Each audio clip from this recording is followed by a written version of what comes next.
En France, pour stocker son argent, on a plusieurs solutions.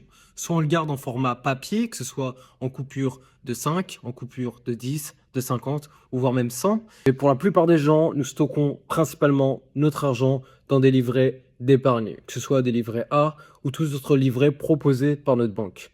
Et tous ces livrets d'épargne, ils ont tous un point commun, un rendement annuel à l'année de hauteur de 3 à 4% par an, histoire de vous inciter à placer plus d'argent pour percevoir plus chaque année. Exemple, vous placez 10 000 euros sur un compte d'épargne avec un rendement annuel de 3%, vous obtiendrez à la fin de l'année 300 euros de bénéfices. Sauf que ça, c'est ce que vous croyez. Ce qu'on vous dit pas, c'est que votre argent génère beaucoup plus d'argent que ça.